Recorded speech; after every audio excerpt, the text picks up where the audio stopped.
Greg looked awkward when I found him at the bar, but he smiled and said, "There you are, boy. How about you grab a pitcher and sit in a booth?" As we sat there, we chatted for a few minutes about the Reds and whether they had a chance this season, and we came to the conclusion that third place was the best they could hope for, and about the latest political scandal. The mayor's chief of staff and the treasurer of the Catholic Diocese of Cincinnati had the same call girl. At least the story was original, and about some of the latest office gossip at Brockton Publishing, where he was a colleague of my wife, Susan. But I knew Greg had something on his mind, some reason why he was asking me to meet him for a beer. Finally, I just said, "So, Greg, what did you want to talk to me about?" There was a short silence, during which Greg looked more nervous than ever. He cleared his throat and hesitated several times. Then he said, "Look, Andy," Susan said. She told me that—" I was just waiting. His eyes were glued to my face. I really had no idea what he was going to say. "Susan said that I should never mention this to you, that you like to keep it a secret.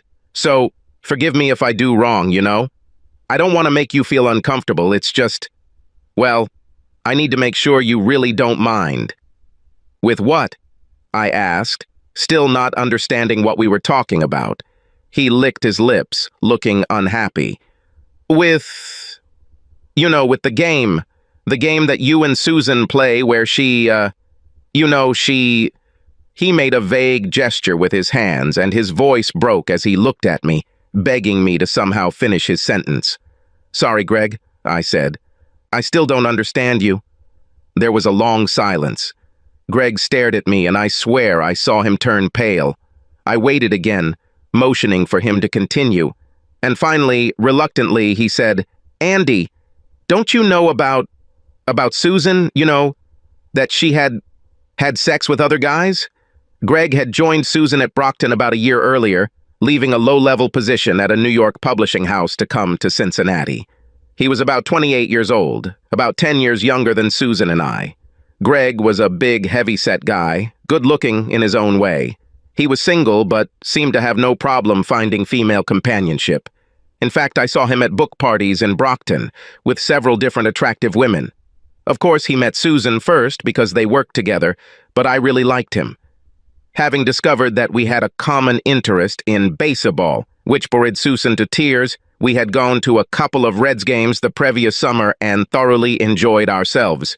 We also worked out at the same gym, and from time to time, Susan and I would invite him to dinner. He was a good guy, and I enjoyed his company. However, now I felt my face turn red with anger, and I said quietly, "Greg, what the hell are you talking about?" Greg pulled back from me to the other side of the booth. He was 4 inches and 30 pounds bigger than me, but he looked completely scared. "Andy, I swear to God, she told me it was a game you two played, that it turned you both on. It's incredible, man." He moved to get out of the booth, but I put my hand on his arm. "Hold on, Greg." I took a deep breath and forced myself to speak quietly. "I'll stay calm, I promise. And I'm not going to hit you or anything like that. But you can't just walk away from here. You have to tell me what the hell Susan told you." He nodded and sat back down heavily. "Okay, Andy, it's just... Jesus Christ, I can't believe you don't know about this." I stared at him, my thoughts swirling. "Susan told me that you two were playing a game. That you both are turned on by the idea of her having sex with other guys and then coming home and telling you about it. And she said that part of the game was complete secrecy, that none of the men she had sex with were ever to mention it to you. We should never have disclosed that we had sex with her, or that you knew anything about it. Part of the thrill for you two," she said, "was pretending it was a secret affair. And she also said that you felt a little awkward, that it turned you on, that other guys were, having sex with Susan. And she made me swear that I would never say a word to you about it. But I just couldn't do it, Andy. It seemed too damn weird to me, and I had to double-check with you to make sure everything was really okay." He must have seen from my face that I was stunned, and he looked more miserable than ever. Finally, I said, "So you slept with Susan?" Slowly, reluctantly, he said, "Yes, we did it twice. Once 2 weekends ago when your mom was sick and you were in Louisville for an overnight stay, and then again on Tuesday afternoon. We took a day off from work and went to my apartment. There was a long silence. My mind was racing 1,000 miles an hour. Shock, rage, sadness, self-deprecation. How the hell could I not know about this? Finally, I said, "And she convinced you that I was involved in this? That I'm okay with this being part of the sex game we played with her?" He nodded, relieved that my hands weren't around his throat. It sounded perverted, I admit, but she was so convincing. Said you guys have been playing like this for years and that it really turns you on? He frowned. Actually, that's exactly what she said. It really turns Andy on. He's all over me when I tell him about it. And she gave me this big, sexy smile. We sat for a couple more minutes. Finally, I said, "Greg, if it wasn't already obvious, I didn't know a damn thing about any of this. I thought I was married to a loving, wonderful woman, not a cheating bitch. I need to think about this. I have no idea what I'm going to do." Needless to say, it was quite a shock. I laughed good-naturedly. Then I leaned forward and looked at him intently. "Do 2 things for me, okay? First, don't sleep with Susan again." "Of course, Andy, I would never—" Greg nodded vigorously at me. "And secondly, don't tell her you talked to me. If she suggests meeting up again, just make up some excuse. I need to figure out how to deal with this. And I need you to keep her completely in the dark." Greg nodded again. "I give you my word, Andy. And look, I swear to you, I would never have touched Susan if if I didn't believe that you wanted it too. You're my friend, dude, and I feel like complete crap." He looked at me with tears in his eyes, and I had no idea how to answer him. Should I try to make him feel better or grab a tire iron and beat him to death? After Greg left, I pulled myself together and called home. Luckily, Susan wasn't home yet, so I left a plausible-sounding message that I was late at work, let her eat without me. I knew I needed time. There was no way I could meet her right away. I walked around the corner to a diner and ate a burger and salad without tasting a single bite. For all I knew, it could have been borscht and a shrimp salad sandwich. I guess I was a typical cuckold husband, because I had no idea that there was anything wrong with my marriage. I simply adored Susan, and was sure that she loved me. We were married 14 years, no children, a nice cozy house near Burnett Woods, 2 jobs that we enjoyed. We traveled a lot, saw friends and relatives, and generally enjoyed our life together. Susan is short and blonde, with large breasts and big curves. She was more cute than beautiful, but her sexy figure always attracted attention, and she seemed to enjoy it. In fact, she was flirty with me at the party where we first met, and for years I watched her flirt with guys at other parties we went to. You know, laughing and joking, maybe dancing too close, or even letting someone touch her, and it never bothered me, because I knew that she loved me and would go home with me. What a fucking idiot I was. I imagine our sex life was pretty average for a couple like us. We made love maybe a couple of times a week, more when we were on vacation, perhaps almost every day, and less when we were busy at work or during the holidays when we visited family. It may have been a routine, but I would say it was a satisfying routine. Like every married couple, we both had things we liked. I knew how to please her. She knew how to excite me too. So what if we often did the same thing in bed? I always thought it was great, although what I had to offer probably wasn't enough to satisfy Susan. You'd think that by the time I finished dinner, I'd be ready to go home and kick my cheating wife out of the house. But I wasn't yet. It was like hearing that a loved one had died in an accident. My mind just couldn't process the news. I kept thinking that this must all be some kind of mistake, and I realized that I needed to hear the whole story from Greg, everything Susan had told him, before I could start processing it and figure out what the hell I should do. I didn't think I could pretend to Susan that everything was normal that night, but somehow I did. She greeted me kindly, as always, and we chatted about our work days while I bought myself some ice cream. She even snuggled up to me in bed, although, thank God, she didn't seem to want to make love. I think I would have ended up just strangling her. As soon as I could tell from her breathing that she had fallen asleep, I carefully pulled away from her and rolled over to my side of the bed. I didn't even want to touch her. My dreams that night were terrible. An endless series of men having sex with Susan. Needless to say, it was a pretty terrible night. I called Greg the next morning as soon as Susan left for work and agreed to meet him for lunch. He was a little reluctant at first, but I had no trouble letting him know that I wanted to hear the whole story. Last night, I was too shocked to process everything he told me. After a morning spent staring at the wall of my office, trying and failing to concentrate on any aspect of my work, I met Greg at a small Greek restaurant on Calhoun Street. By mutual agreement, we ate first, and then I asked him to tell me the whole story again. From the very beginning, Greg, you can probably imagine that I had a hard time dealing with this last night. Actually, I didn't learn that much new. Susan went out for drinks with Greg about 3 weeks earlier and basically hit on him. She told him about our game and that she was attracted to him.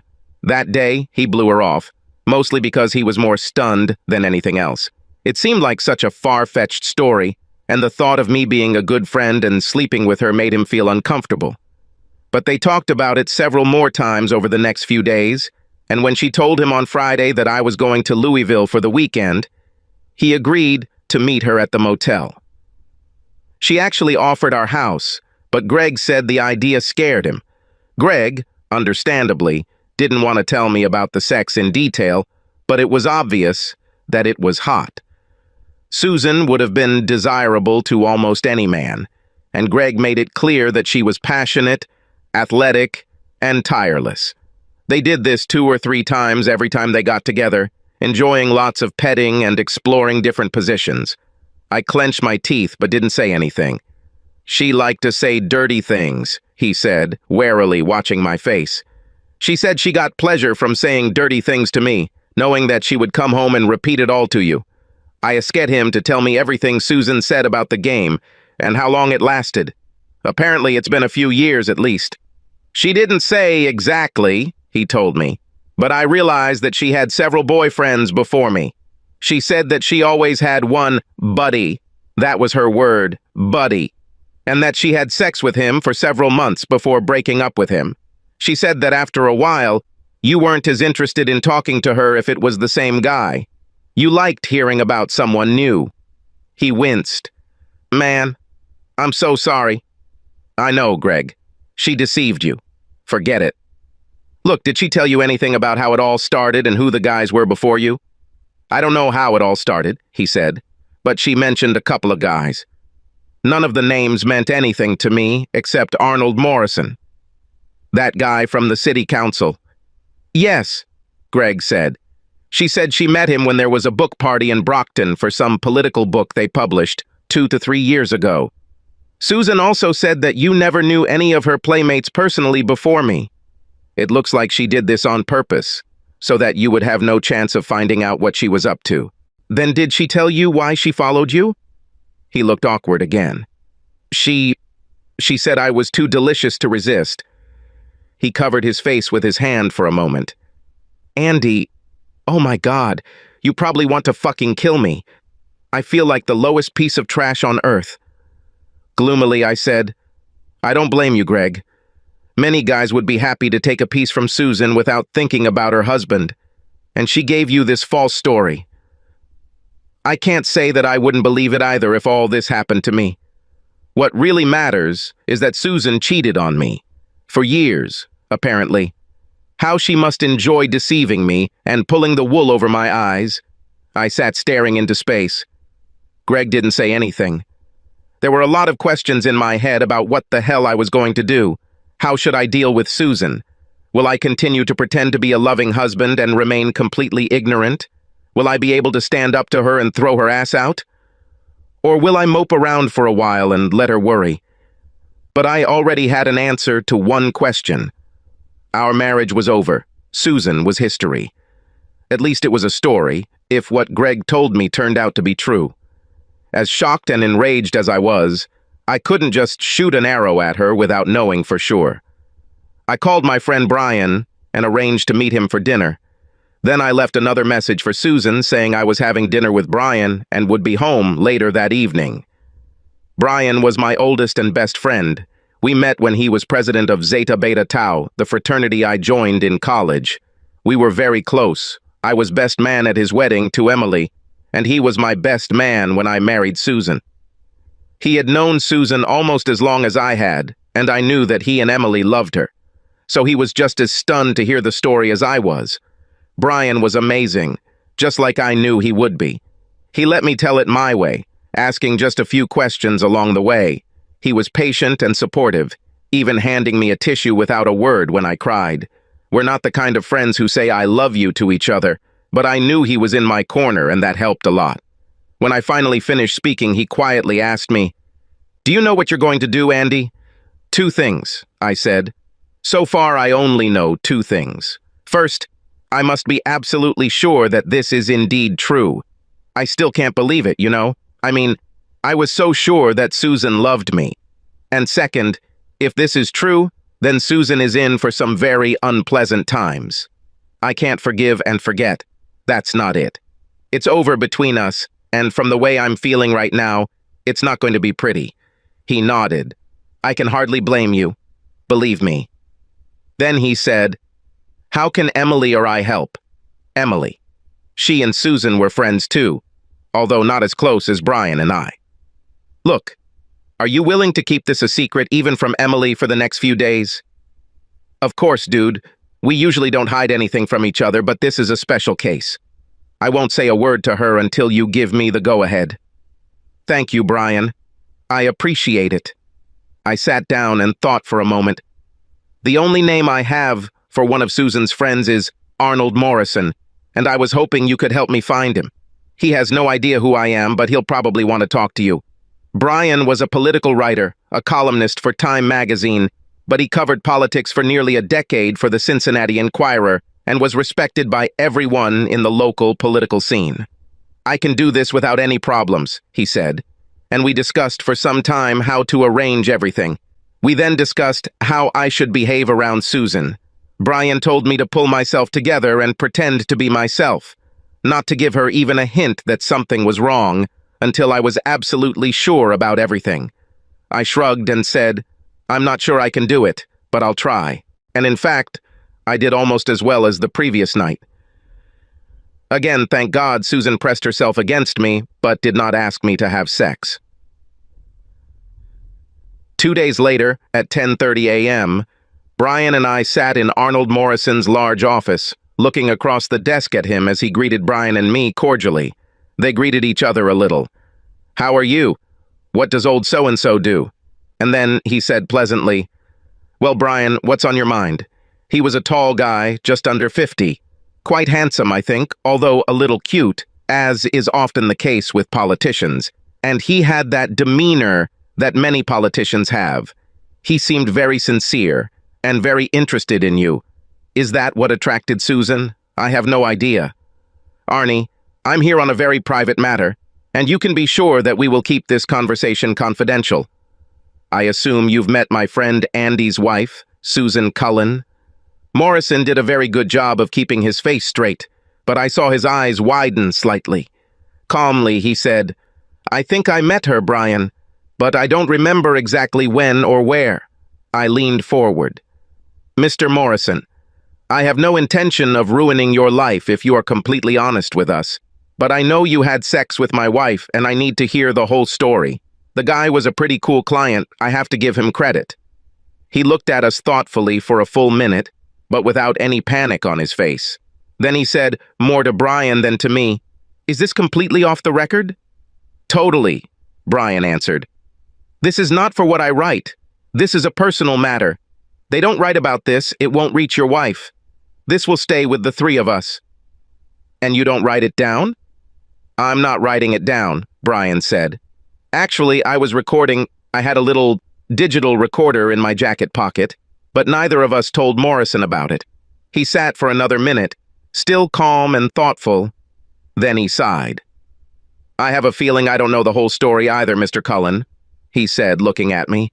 "Am I right that you didn't know about my, activities with Mrs. Cullen?" "Absolutely," I said. "Well," he said and stopped. "Well, yes, I had an affair with Susan about 2 years ago. We met at some publishing party at a reception on the occasion of the release of a new book.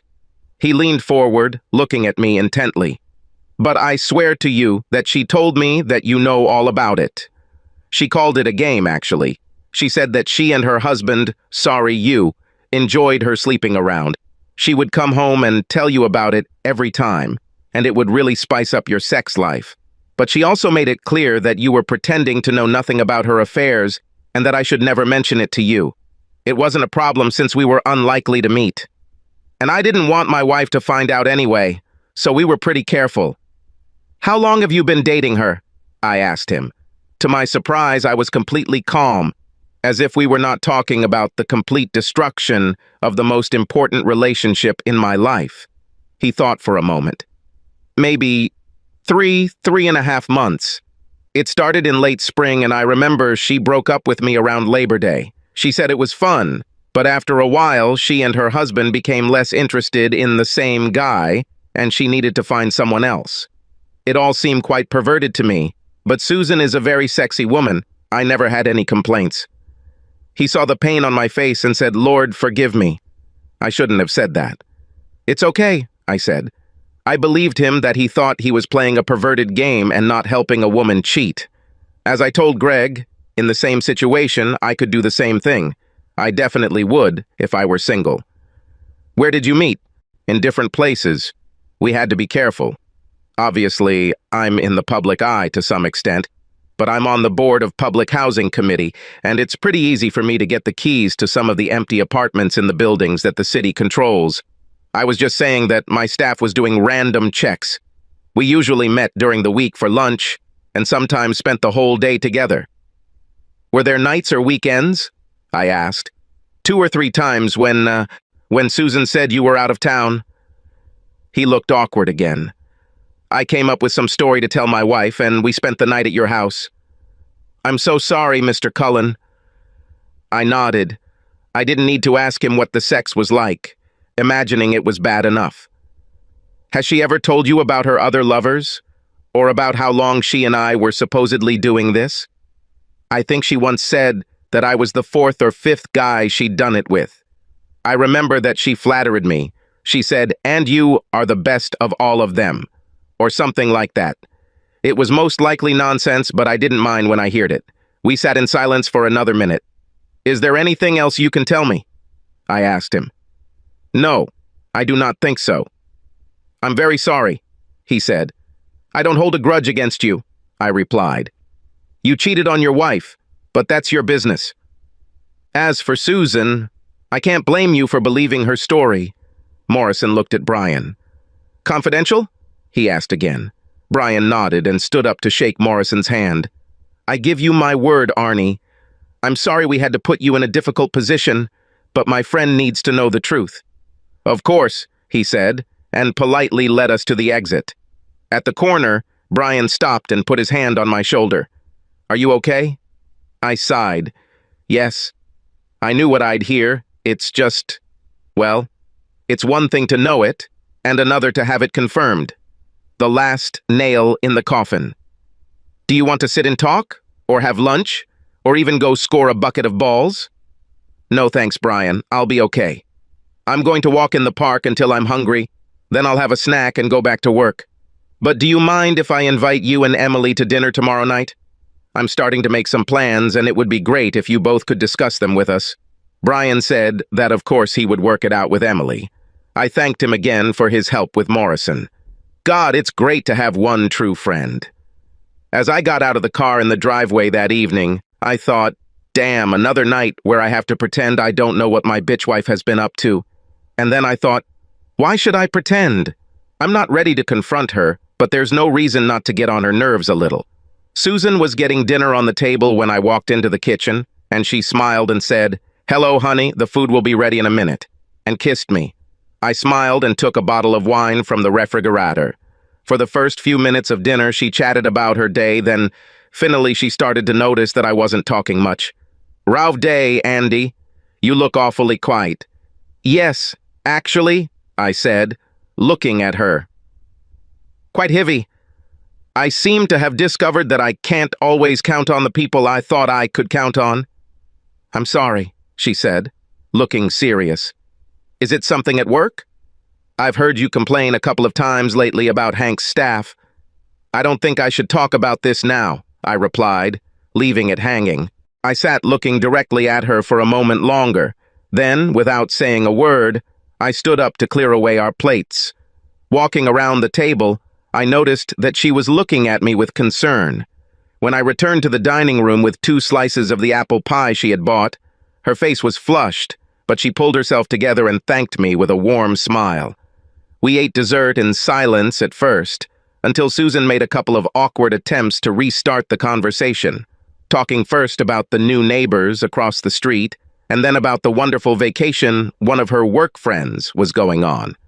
When we finished dessert, she stood up and walked over to my chair. Leaning over and hugging me, she rubbed her cheek against mine and said, "Would you like some coffee? Or something else tasty and hot?" I couldn't help but think that if I had received a similar invitation on another evening, not when I had just learned of her years-long infidelity to me, I would have been delighted. Instead, her suggestion only increased my rage. I stood up, breaking away from her embrace, and said, "No, thank you. I need to do some paperwork." Without looking back, I left the room and walked down the corridor to my office, leaving her watching me go. I didn't know how shocked or scared she was, but I knew that I had hurt her at least a little, and that was fine with me. I planned to stay late and come to the bedroom after she was asleep, but around 10 I was tired and thought, fuck it, why should I avoid her? So I went to get ready for bed, noticing that she was already in bed watching TV. I undressed, went to the bathroom, brushed my teeth, and climbed into bed without saying a word. She quickly turned off the TV, leaving only my bedside lamp in the room. She rolled over to face me, and I saw that she was wearing one of her shorter, sexier nightgowns, not at all typical for a regular weeknight. Susan leaned against my chest and muttered, "Would you mind a little love, Andy?" I turned away, turning over so that my back was to her. At the same time I said, "No, not today, good night." And I reached out and turned off the light. You can rest assured that I have never done anything like this before. I refused sex to Susan very rarely, a couple of times when I had a migraine or when I needed to finish a work project, maybe 4 or 5 times throughout our marriage, and never without explanation. So my behavior was as big a red flag as it could be, but Susan didn't say a word. She didn't ask, "Is everything okay?" or "Are you angry?" She didn't ask me anything because, of course, she was afraid of the conversation that might follow. Susan falls asleep easily, and most often I hear her even calm breathing within a couple of minutes after she turns off the light, while it always takes me a little longer. But not today. Half an hour later, she was still awake, and still had not said a word. I smiled grimly to myself in the darkness. Of course, I didn't sleep either. Basically, I was thinking about all the times we had sex, and I didn't even know I was getting sloppy seconds. All those times when I happily made love to the only woman in my life, thinking that I was the only man in her life. I lay awake for a long time and was very, very angry. Woke up early, took a quick shower, drank a cup of coffee, and was in the office by 7:30 without saying a word to Susan. I had a lot to do. I left a note on my boss's desk saying I wanted to talk to him as soon as he arrived, and then I sat and made lists of credit cards and bank accounts, possible movers, and other logistical things I needed to take care of. At 8:15, Lionel poked his head in and said, "Good morning, Andy. Did you want to see me?" "Yes, thank you, Lionel. Can we talk here for a minute?" I got up to close the door. I worked with Lionel Brundage for almost 10 years. I considered him not only a friend, but also a boss, and I decided that I had to trust him. "Please keep this a complete secret, okay, Lionel? I'm afraid I have bad news. I found out that Susan cheated on me, and I'm going to leave her. As soon as I can, really. So I wanted to know the name of that bounty hunter who called you about me last year. One executive search firm showed interest in me, although the conversation never went very far. Because at the time I was perfectly happy to stay where I was." Lionel was stunned, and said so. In fact, the word Jesus featured prominently in his first remarks. But, as we discussed everything, he got over his shock and wanted to be helpful, just as I had hoped. By 10:15 a.m., I called the company and spoke with the guy who was interested in me last year. At 10:45 a.m., I faxed my resume to him, and at 2:25 p.m., we were on the phone again, discussing 3 suitable positions. The best one was working as a fundraiser for a large non-profit organization in Chicago. The job was much like what I was doing now, but with more support staff, and the salary would have been at least 20% higher. They had been trying to fill the vacancy for almost 4 months and were ready to act quickly. I told the headhunter to let the nonprofit know that I was interested and could get an interview as soon as possible. I was getting ready to leave the office at about 5:50 when the phone rang and a loud voice said, "Mr. Cullen, I'm Ted Ruska with Global Resources in Chicago. I understand you might be interested in our position on fundraising. We had an amazing conversation for almost half an hour, at the end of which he invited me to Chicago to meet with the board of directors. The trip will take place in 2 days, and I gladly accepted the invitation." Dinner with Brian and Emily was both reassuring and painful. Encouraging because it reminded me that I have 2 truly amazing friends supporting me. Painful because I had to tell Emily the story, which meant going through it all again. She was stunned and full of compassion and concern for me, and just furious with Susan. "What a bitch," she said quietly, and I saw that her fists clenched. "I just can't believe it." She looked at me, and seeing the pain on my face, her gaze softened. "I'm so sorry, Andy," she said, taking my hand. "What can Brian and I do to help?" "Just be my friends," I said, wiping away a couple of tears. "I know I can get through this, but I have to admit that being myself right now kind of sucks. But knowing that I have you 2 to talk to helps a lot." Brian squeezed my shoulder, and they both told me how much they wanted to help in any way they could. We ate our dinners, and I told them my plans: get a job out of town and just disappear. I wasn't interested in destroying Susan or publicly humiliating her. I just wanted to leave, and I wanted her to wake up one day and suddenly find that her marriage was over, her husband was gone. That would be punishment enough. I told them about a potential job in Chicago. This sounds very promising, and if everything works out, I will almost certainly agree. And then I'll just disappear and let Susan go crazy trying to find me. I knew I couldn't hide forever, but I intended to explain my situation to my new employers and ask them to hold off on publicly announcing my hiring for a month or so. With a new cell phone number and a new email account, and Lionel's cooperation at work, I was confident that I could remain undetected for a couple of weeks, long enough to cause Susan some distress. So, when this all blows over, I'm going to ask you guys to lie for me because I'm sure you'll be the first ones she calls. Just tell her that you don't know anything about it." Emily smiled grimly. "And to think, I considered her one of my best friends." "Andy, you know you can count on us. And I'm looking forward to telling her what I think when she calls. This selfish liar." "Well," she said, a little embarrassed, "I think you can understand what I think about what she did." "Does this mean I can count on you to be faithful to me, baby?" Brian asked, teasingly. She playfully slapped his arm. "Yeah, that means... And you better not have anything behind my back, big guy, unless you want to be left without your dignity." We all burst into laughter, and our dinner turned into a relaxed evening full of humor and affection.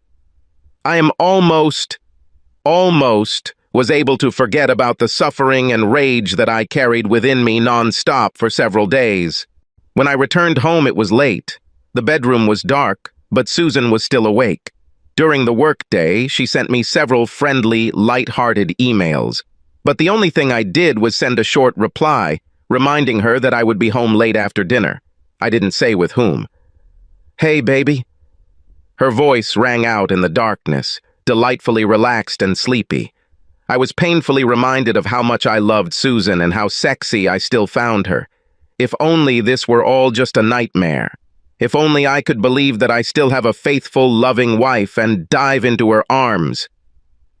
"How was dinner? I missed you today." "Everything was fine," I said bluntly. "I had dinner with Brian and Emily. It's nice to have friends, people you can trust." She sat down. "But why not? She left the question unfinished.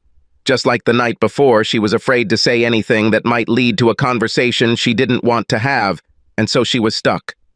Tau shit, I thought to myself. Instead of saying anything else, Suzanne waited silently while I got ready for bed, and when I lay down, she rolled over and took me in her arms. You failed me last night, baby, she purred in my ear, pressing her beautiful, soft breasts against me. Any chance I'll get some of that good love today? I chuckled to myself. I'm sorry, Susan, I said, turning away from her hug. I'm still worried about the problem I told you about, and I'm really not in the mood. I could practically hear her mind racing. After silence, she said, Okay, honey, I understand, but I hope we make love soon. I miss you so much. She lovingly stroked my arms and shoulders and then moved to her side of the bed. Once again, it took her quite a long time to fall asleep, and it took me even more time. Over the next few days, everything moved quickly. My trip to Chicago to interview with the Global Resources Council went very well, and I accepted the job starting in 10 days. I immediately spoke with Lionel, who was understanding that I notified him so quickly. We agreed that I would continue to consult with him part-time for a month or so until my replacement got up to speed. I owed him a lot, and I made sure he knew I wouldn't let him down. 4 days later, I made a second trip to Chicago, working with a real estate agent whom Ted Hruska knew, and found a nice 2-bedroom apartment just minutes from my new office. I signed the lease, then quickly went to the furniture store and bought everything I needed to decorate the apartment. I arranged for the manager of my new building to handle the delivery, so everything was ready when I arrived. I even made arrangements with Eileen Stambaugh, who would become my new administrative assistant, to purchase bed linens, towels, and some basic kitchen supplies. Eileen was happy to help, especially after I promised her dinner at the best restaurant in Chicago. By the time I returned to Cincinnati for the second time, there wasn't much left to do. I needed to clear out my office at the university, pack my clothes and other things I was taking with me from home, and make all the financial arrangements to separate my life from Susan's. I could do everything except packing in my office, and it was all finished by Friday. Susan had little reason to worry about my trips out of town, since I traveled quite often for work. But my coldness definitely made her worry, and I enjoyed watching her try to figure out what to do. She didn't want to bring up what was bothering me, because she was undoubtedly afraid that I would begin to suspect her of infidelity. Therefore, all she could do was be affectionate and loving, and my rude refusals to all her advances clearly upset and frightened her. Emily called me at work, and, with a sort of malicious glee, told me that Susan had called her to see if she knew anything about what was bothering me. I enjoyed every minute, Andy, she told me. I made Susan tell me about everything that you were acting strangely, not responding to her affectionate hugs and kisses, refusing her sex, hinting that there was some kind of problem, but not telling you about it. So I asked her, is there anything you could do that would upset Andy in any way? She sighed and said, No, I don't know about anything. And then I asked, Well, did you insist that he tell you what the problem is? And she hesitated and said that she didn't want to put too much pressure on you, that she was sure you would tell her when you were ready. It was so obvious what she was afraid of. This is how she tried to squeeze information out of me while keeping her own disgusting behavior a secret. I shared Emily's pleasure in the call and asked her to keep me updated, and I let her know that I was ready to make my move. Monday would be the right day. That weekend, I continued to act mysterious and distant. My own anger at Susan had certainly not diminished, and I was determined to make my last 2 days of her life as miserable as possible. I spoke to her very little, and to every warm or cordial suggestion she made, I responded with rude coldness. When she asked if we could go for a walk on Saturday, "Today is such a wonderful day, dear," I stared at her, and then said that I didn't want to. When she suggested a variety of things we could do together on Saturday night, such as going out to dinner, watching a movie, or hanging out with friends, I said I wanted to stay home and watch TV. Then, as she settled down next to me on the couch, I waited about 10 minutes until the end of the show we were watching, and then stood up abruptly. "I just remembered that I need to finish a couple of reports," I said, and disappeared into my office. I went to bed late after Susan had fallen asleep, and on Sunday morning I woke up to her cuddling up to me, tenderly kissing my neck, and her soft hand trying to turn me on. When I opened my eyes, she smiled at me and said, "Great! You woke up and the baby wants to play." She rolled onto me and tried to kiss me, but I held her back by placing both hands on her shoulders. "Susan, stop it," I said. "I don't force you to have sex when you don't want it, and I would appreciate the same attention from you." I slipped out from under her and stood up from the bed, reaching for my robe. She looked upset. "But honey, we haven't made love for, I don't know, 2 weeks." "Really? Really did I do something to... Really? Are you really angry with me?" This was the closest she came to asking me a direct question about my behavior, a sign of how desperate she was becoming. "I don't know, Susan. You tell me. Is there anything you could do to make me angry with you?" I said this calmly, but coldly. Silence. She was looking down. Then she said, "No, baby. Nothing that I could think of." And she looked at me pleadingly, afraid to say anything else. "Then I guess we're done," I said, and headed to the kitchen to make coffee. Susan must have been intimidated by our conversation because she spent most of the rest of the day avoiding me. However, I heard her talking on the phone several times. I think she was talking to a friend or lover, for all I know, trying to get help to figure out how to deal with me. While she was at the grocery store, I quickly called Greg to ask if he had spoken to Susan. He said she had talked to him at work 2 days earlier and asked if he had seen me lately. She said you looked distracted and distant, but she pretended not to know why. So I just told her I wasn't talking to you. That seemed like the easiest thing to do. And then she said that she was looking forward to resuming the game with me. But it was probably better to wait a little until she knew what was bothering you. I pretended to be disappointed, but of course, I agreed. "Thank you, Greg. It will all come out soon. Please, whatever you do, don't let her know anything about our conversations, okay?" Greg again promised that he wouldn't tell her anything, and we hung up. Monday morning after breakfast, Susan came into the bedroom to finish getting dressed for work and was surprised to see me in sweatpants and sneakers. "Aren't you going to the office today, Andy?" "No. I need to take care of a few things, so I took the day off." She looked at me for a moment. Then, almost timidly, she said, "Well, since you're in no hurry, maybe we can make love." She smiled warmly and added, "I don't mind being a little late for work." Looking at her, I deliberately forced myself to think about her having sex with Arnold Morrison or some other faceless man.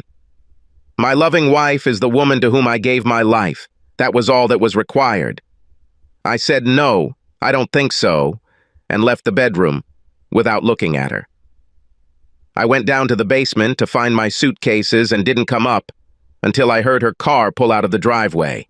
By 11 a.m., I had packed everything I planned to take with me into 3 suitcases, plus several boxes of books and CDs. I called a taxi, which waited at the post office while I sent the boxes to my apartment in Chicago, and then took me to the airport. And by 7:30 p.m., I was finishing up unpacking my things at the new place, after which I went around the corner to eat pizza and drink beer. Frowning, I raised a toast to myself, to the first day of the rest of my life. My new life. My life without Susan. Oh, I almost forgot. Just before I left home, I wrote a short note to Susan, which I left on the kitchen table with my wedding ring and cell phone on top. The note said, "I learned about your game, so here's my game. It's called Farewell to the Cheating Bitch." My first week at my new job was busy and exhausting, which was great because I missed Susan like crazy. It's not that I wanted to be with her. It was over. Every time I thought about her, I was overcome with rage. I even admired the grotesque perfection of the way she betrayed me. But just because I was angry and hated her guts didn't mean I didn't miss her.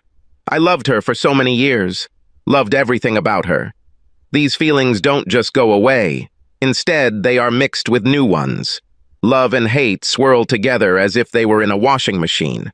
Overall, I was very pleased that Global Resources kept me on my toes. When Friday came, I was grateful that I could just come home, watch part of the ball game on TV, and go to bed. But the weekend was difficult. I was new to Chicago, didn't know a soul except my new coworkers, and had to come to terms with the fact that I was once again a single man, not legally, but in every other way. I knew that I would have to begin the process of meeting people, making friends, trying to find a new woman in my life, and this prospect was extremely depressing. The best part of these 2 days was the conversation I had on Sunday with Brian and Emily. They supported me and wanted to know how I was doing. I told them my new address and phone number, once again swearing them to secrecy, and Emily was just eager to tell me about meeting Susan. She called us on Monday evening during dinner. She was almost hysterical. She was crying so hard I could barely understand her. But eventually I made out what she was saying. "He's gone! Andy's gone!" She couldn't calm down, and I told her that I'd be there right away. When I arrived, she was in terrible condition. Her hair was a mess, her makeup was smudged with tears, and she could barely speak coherently. I poured her a drink and then sat down and played sympathetic friend. God, how fun it was. I let her tell me everything about how she came home from work and found you gone and your engagement ring lying on the table. I asked her why on earth would you do that and if you left a note or something. And then, Emily said with glee, she looked at me and cried even harder, and finally she said, "Oh, Emily, I cheated on him." I pretended to be completely shocked. I think I said something like, "No, Susan, you didn't cheat." And I acted very angry, got up and walked around the kitchen, stopping and looking at her all the time. She looked guilty and scared. Finally, I said, "I'm sorry, Susan, but I just can't stay here right now. I love both you and Andy, and I can't believe you would do something like that to him. He was the best, the most loving." And then I just said, "I'll talk to you in a few days when I calm down," and left. I left her right there in the kitchen, with tears in my eyes. Even over the phone, it was easy to hear the satisfaction in Emily's voice. I knew that Susan would be frantic to find me. And frankly, I was hoping that not being able to find me would drive her crazy. The fact that I missed her so much made me even angrier. How dare she, the woman I gave so much of myself to, act so incredibly selfish and make me so damn miserable. Over the next 2 weeks, I kept in touch with Brian and Emily. They were like a lifeline for me, allowing me to talk about things in Chicago, about my new job, and sometimes about how lonely and empty I felt. They listened to me patiently and advised me to hold on. They were great. Susan called them every day and asked if they knew anything about where I had gone. According to them, she was desperate. I also quickly called Lionel, who told me that Susan came to see him the day after I left. She almost fainted when she found out that I had quit my job and left no address. After my 3rd week in Chicago, I flew back to Cincinnati at the invitation of Brian and Emily and spent the weekend with them. It was a great chance to relax and take my mind off the pain I was carrying within myself. Over dinner on Saturday, Emily told me about her last visit from Susan. "She came to see me on Thursday, still trying to find you, still in complete despair. She's talking about hiring a private investigator or something to find you. She has this idea that if she can talk to you, then you will be able to understand everything and you will forgive her." I raised my eyebrows. Unlikely, I would say. But I'm interested to hear her version. Did she tell you about this? Emily's eyes sparkled. I said, "Listen, Susan, you've been moaning and groaning about losing Andy for 3 weeks now. We've been friends for years. When the hell are you going to tell me what you really did? How bad was it?" And she told you? Well, Emily, I have all your attention. Lay it out. That evening, I learned a hell of a lot about my wife, and none of it I wanted to know. Emily began by telling the story of Susan's first betrayal with some charming British man she met at a book party. He chatted with her throughout the event and invited her out for drinks afterwards. Emily said, "Then she told him that she was a married woman and couldn't just leave with him. But instead of telling him off, she asked what hotel he was staying at and then said she would meet him at the bar in one whore. And then they met, drank, went up to his room and went to bed together. I sat staring out the window. It wasn't news after all. I'd known she'd been cheating for years, and it had to be the first time. But it really hurt. She said, "Why?" I asked her about it, believe me. And she looked embarrassed and said, "I was bored." I know that's no excuse, Emily, but it's the truth. Andy and I had a great life and a good sex life, but it was the same thing all the time. Nothing special. Or another. So predictable, you know? And then this sexy guy showed up with a great accent and I thought, wow, this is going to shake things up. She said the sex was a lot of fun, nothing cosmic, just exciting because it was someone else after all these years. And that the next week, she tried to have more sex with you, and it was better than usual. And then, she said, she told herself it was a win-win situation. She can have sex every now and then, discreetly, and it will spice up her sex life with you at home, and everyone will be better off for it. Can you believe this shit? Over the next hour or so, Emily told me the rest.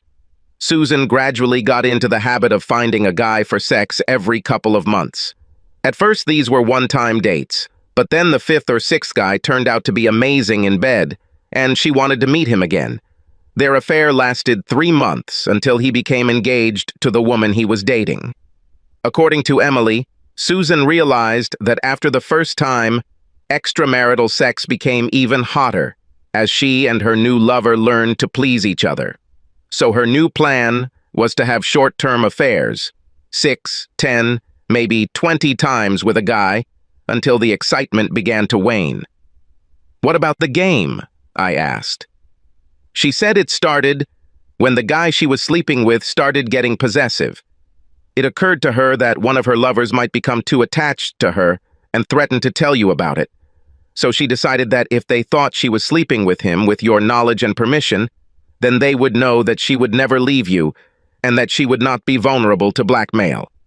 She was damn proud of herself for this little idea, I have to say. She even giggled a little when she told me. Brian brought me another beer and I sipped it, thinking dark thoughts. Nothing Emily told me was much different from what I had imagined, and yet listening to it was indescribably painful. To feel like such an idiot.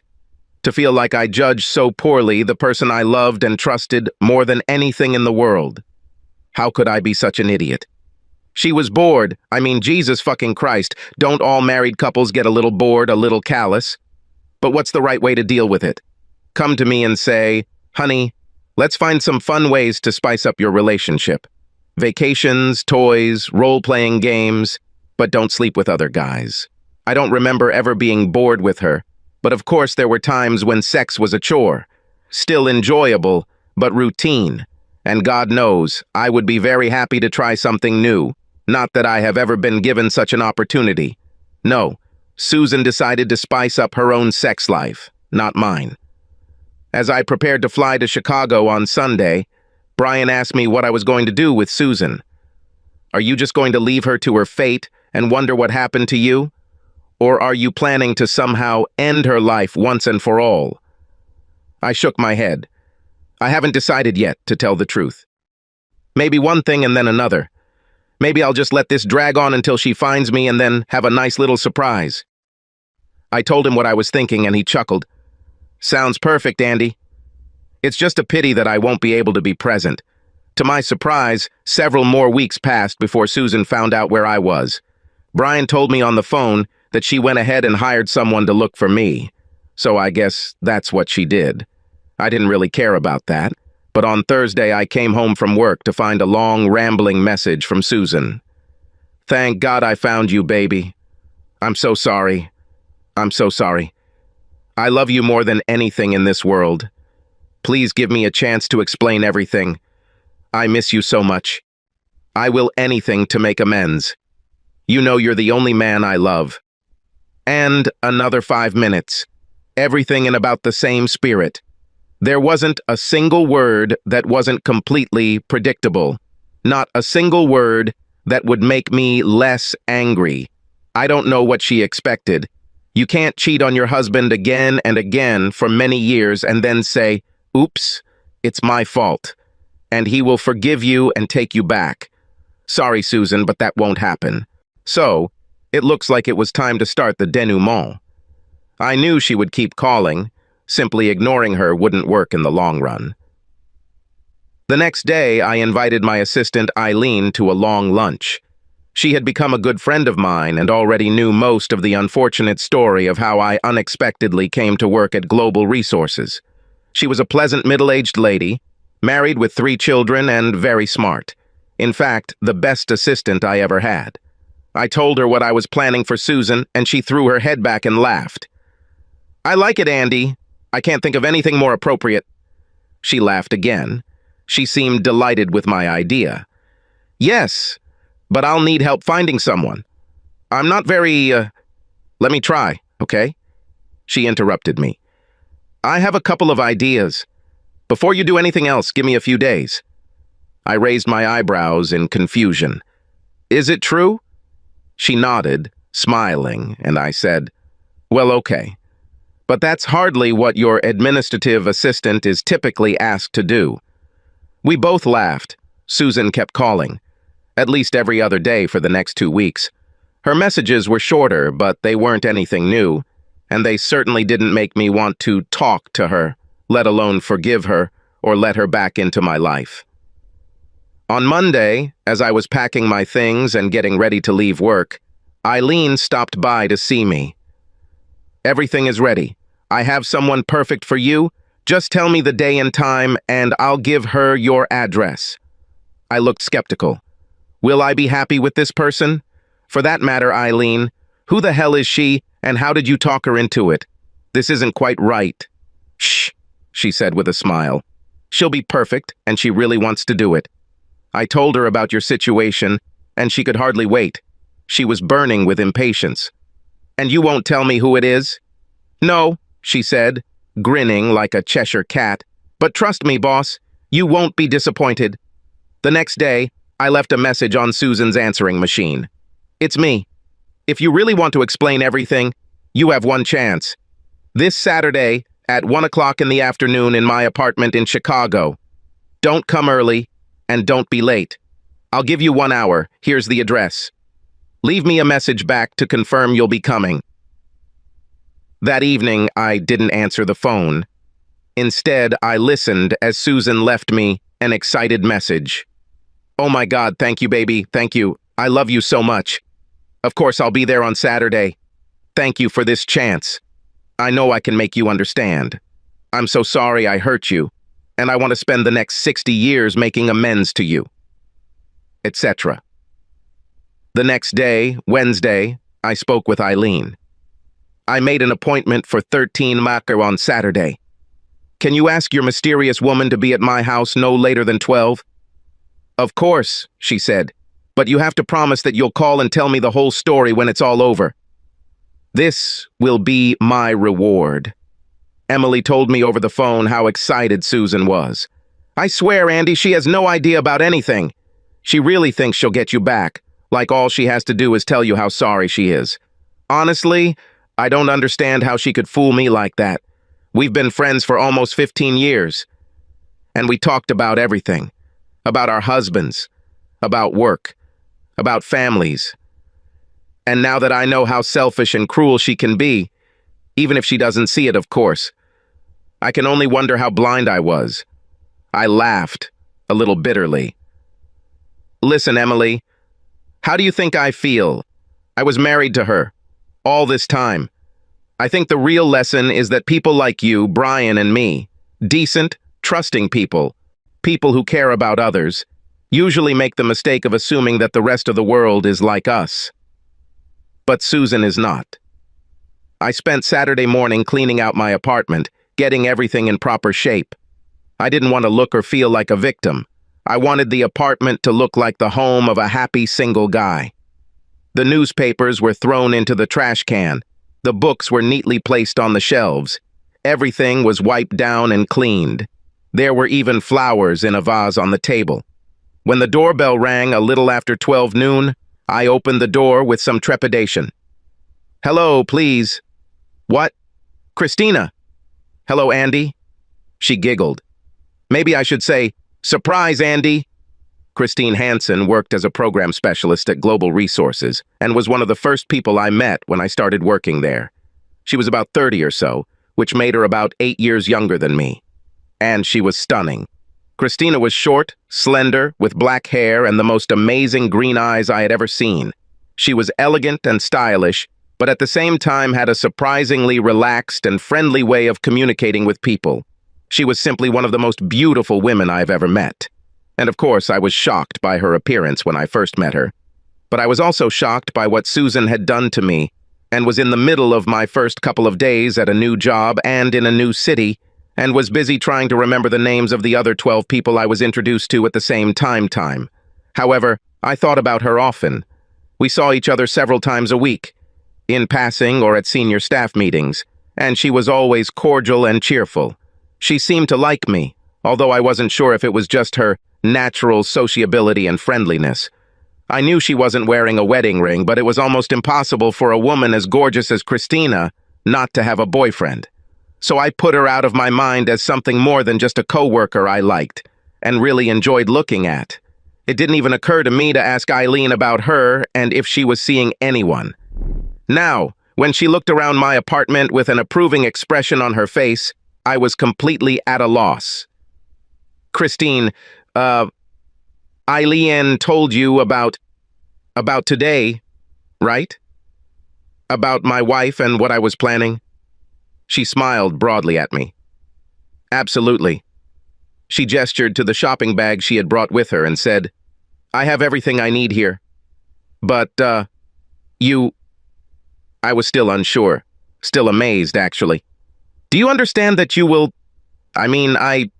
This time, Christina laughed and gently stroked my cheek with the back of her hand. Yes, Andy, I understand.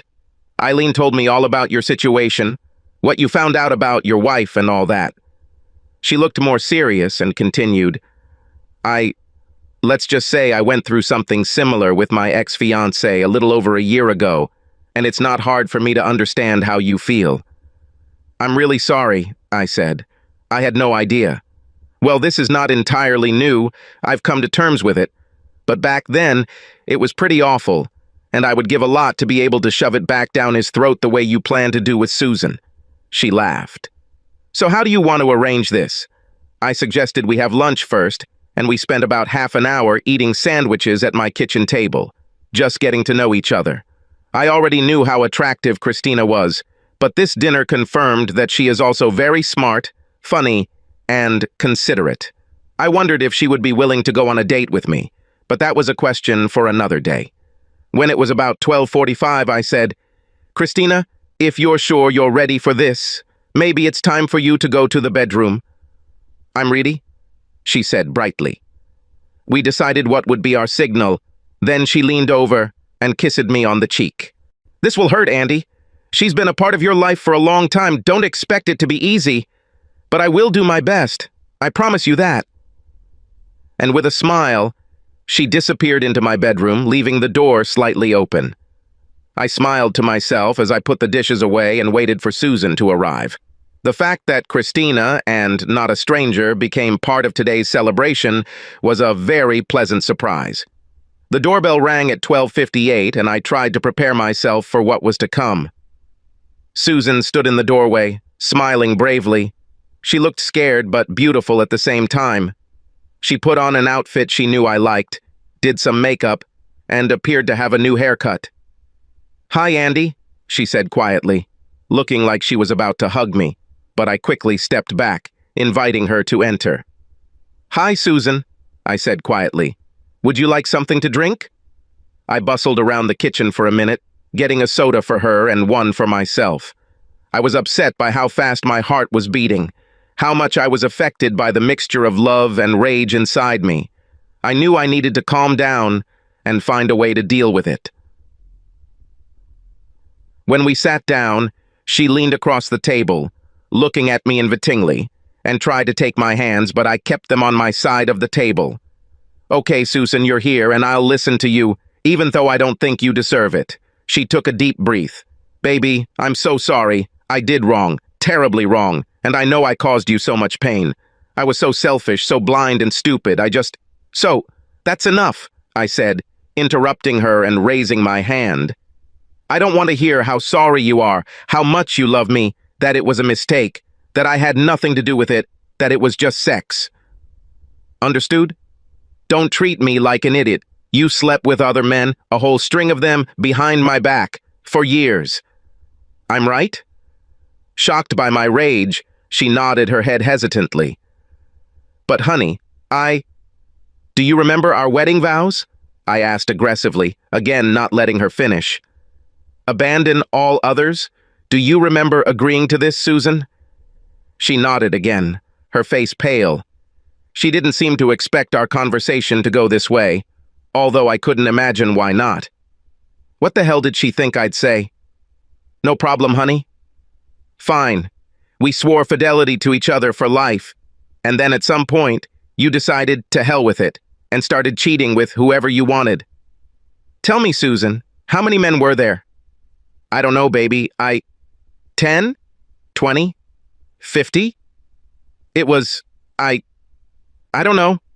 Probably 20. She looked very worried. And how many times did you sleep with them? How many times have you betrayed me? I sat and waited, realizing that I was breathing heavily. My face probably turned red too. I don't know, baby. She looked at me, hoping for sympathy. Her eyes began to water. Think of it, Susan. Do the math. I'm not in a hurry. I think it will be probably about a couple hundred. Now she was looking down, unable to return my angry gaze. Okay, let's call it 200. It's a nice round number. Tell me, how many of these times were in our house? In our bed? In our marital bed? I practically screamed. She answered very quietly. I guess about, I don't know, Andy, maybe 30. There was silence. So, now that we've got that out of the way, just so we know exactly what we're talking about here, please feel free to explain, Susan. Please tell me why, after what you did, I have to waste time being in the same room with you. Because I love you, Andy. You are the only man She was already crying, sobbing between words. The only man I have ever loved. You mean everything to me. I let her talk, let her cry and pleadingly tell me about her love for me, how she was selfish and made a terrible mistake. She thought I would never know, that she never meant to hurt me. As if didn't mean to hurt me made everything okay. Everything was as I expected. Not a single word she said had any meaning other than to convince me that she was an infinitely more narcissistic person than I had previously suspected. After a while, I no longer listened to her. Her voice became background noise for my own sad thoughts about the years I had invested in our relationship, about the dreams of our old age together. The rage inside me mixed with sadness. What a waste. And I realized that I would never know why she did it. It seems that she herself did not know. She couldn't name a single reason that made sense to me, other than pure, almost psychopathic selfishness. I raised my head. The kitchen clock said 2:05, and I didn't know how much longer I could stand it, or I want to endure it. In a loud voice, I said, I think we're almost done, Susan. There's nothing more to say. Susan started crying again. But Andy, I can't believe you. There was a noise behind us, from the direction of my bedroom, and we both turned to look. My jaw dropped, and I vaguely heard Susan gasping. Baby, you said you'd be done with her in an hour. When are you going back to bed? It was Christina speaking in a low, relaxed, incredibly sexy voice. She posed gracefully, leaning against the doorframe, my open bedroom door. She had somehow managed to smudge her lipstick and style her hair so that she looked like she had spent the previous couple of hours having sex. She wore a long, pale blue peignoir that draped over her, a little like a Roman woman's toga. Except it was stunningly thin and almost transparent. She was absolutely the sexiest thing I had ever seen. I turned to look at Susan, who stood frozen in her chair, stunned. Her face was pale, and she seemed to have somehow withdrawn into herself, as if she had become smaller and older in a matter of moments. She began shaking her head back and forth, repeating, "No, no," over and over again. I got up. "Christina's right, Susan. I told you I'd give you an hour, and as you can see, I'm a little busy. Or in any case, I'll be busy again in a few minutes." I smiled coldly at her as I watched her struggle to her feet. "Andy, Susan began, but then stopped. She looked at Christina again, and then at me. I didn't know that you... Her voice broke, and she just stared at me, frozen. Then, without saying a word, she stood up, silently crying, walked to the apartment door, opened it, and disappeared down the hallway. I closed the door, then turned and looked at Christina. "Christina," I said almost reverently, "you are the most incredibly beautiful woman I have ever seen in my life." She smiled, bowing her head slightly. "Thank you, Andy. It looks like this," she gestured to her negligee, "has had the desired effect." I saw that her eyes were full, as if she was about to cry. "You destroyed her," I said. "She was out of her element." "Thank you so much." Continuing to look at her, I could hardly speak. Susan practically disappeared from my consciousness. "It helped me too, you know," she said, in some funny, derivative way, as if I was taking it out on Harris, my ex-fiancé. "I'm glad," I said, and then, "Forgive me, I just can't stop watching." "Would you like to go back there and change?" She just looked at me, and something in her eyes changed. "Actually," she said, "I was wondering if you could help me with this. I sometimes have trouble getting this thing off." She laughed at my surprised expression and came over to put her arms around my neck, tenderly. "I'm serious, Andy. It feels right, like the next thing that needs to happen here, for both of us." And then she kissed me, so lightly and sweetly that tears came to my eyes. Making love with Christina was like a miracle, like a dream, only very real. We hugged and touched each other carefully, with love. It took us a long time. There was not a single part of her body that did not arouse my admiration. We lay together, lightly kissing, stroking and caressing, whispering to each other. It was very exciting, but not rushed or feverish. The aftertaste as she sleepily snuggled against me was truly heavenly. I was afraid to utter a word, kindness, or gratitude. I was afraid to break the spell. So we lay together. I felt blissfully happy and hoped that she felt the same. Half an hour later, she muttered that she had to go and got out of bed, gracefully exposing herself. I started to get up, but she gently pressed me back. "No, it's okay, Andy. Just rest." She disappeared into the bathroom with her clothes, and when she came out fully dressed, she came and sat next to me on the bed. Leaning over, she smiled and kissed me tenderly. "I didn't know this would happen, if you're wondering," she told me. "But after I heard your conversation with her, I decided that I wanted this. I decided that this was right. Was it a kiss?" I thought. "Did she tell me kindly that it was a one-time thing?" I couldn't say and didn't know what to answer. "Thank you, Christina.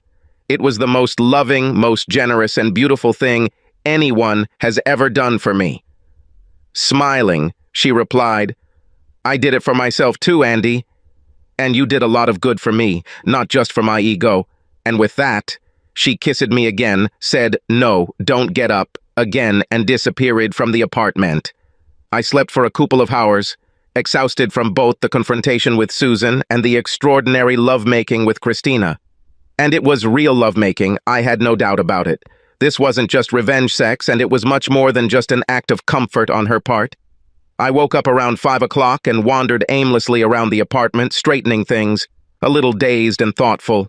Suddenly, without allowing myself to think about the dubious wisdom of what I was doing, I found Christina's number and called her. "Hi, this is Andy," I said, suddenly nervous. "Hi, Andy," she said, and I heard a smile in her voice. "I hope this wasn't too strange for you," I said, not knowing what to say. "You were so kind and so incredibly sweet and sexy and, well, I just needed to thank you again and tell you how special you are." "It wasn't strange for me at all," she said. "Just amazing. I'm not usually that spontaneous and, Well, I guess what I'm saying is that I need you to know that I don't do this all the time. Just jump into bed with men like this. I would never have thought that. I can say that it was something special, I finished unconvincingly. Listen, I said, leaning forward. Would you like to have dinner with me tonight? There are so many great restaurants in Chicago that I have never tried, and I would love to take you to one of them. There was a short pause, and I waited, suddenly horrified. After the longest 5 seconds of my life, she said, "Yes, actually, that would be very nice, Andy. I'd love to." We talked a little about what to eat, what restaurant, when and where I would pick her up. It felt like it was really going to happen, and I felt my whole body smiling. Then she said, "Andy, after dinner, is it okay if I come over and stay with you for the night?" I invited Brian and Emily multiple times, but it took another 3 weeks before they could find a free weekend to come visit me in Chicago. They stayed at one of the nice hotels downtown and let me show them around. The lake, the museums, Wrigley Field. Saturday night, we were having drinks at the Fairmont Hotel bar while waiting for our dinner table. I told them some of the details of my last conversation with Susan. Not that they hadn't heard most of it over the phone, but we all enjoyed my retelling. Suddenly, they put a hand on my shoulder. I jumped up, smiled at the most beautiful pair of green eyes I had ever seen, kissed Christine and said, "Emily and Brian, meet Christine Hansen. Christine, this is Emily and Brian O'Halloran." They greeted each other as I helped Christina sit down and ordered her a drink. We began to chat politely, but I noticed that Brian was rather silent, just looking at Christina. A couple of minutes later, he interrupted me in the middle of the story. He gestured to Christine and said, "Oh my God, Andy, have you ever landed on your feet?" We all laughed, and luckily no one laughed harder than Emily. She knew she wasn't as beautiful as Christine, but she also knew that Brian adored her, and his admiration for Christine didn't bother her at all. As we walked to dinner, both women walking a few steps ahead of us, Brian quietly said to me, "Are you two really, dating?" I nodded. So far, so good. To tell the truth, I have a hard time believing it myself. And she's not just beautiful, she's the whole package. Generous, cheerful, affectionate. Brian had already heard some of this story, in particular that Christina had also experienced infidelity. He said, "Well, I think your common tragedy was a kind of luck, almost." I don't know about tragedy. It seems more common. Something like, we were both duped by selfish assholes. "Well, it doesn't matter," he said. He put his hand on my shoulder. "I'm very happy for you, Andy. It looks like everything is going really well, more than well." I smiled at him as we walked to our table behind two lovely women chatting together. "I'm living the dream, buddy," I said.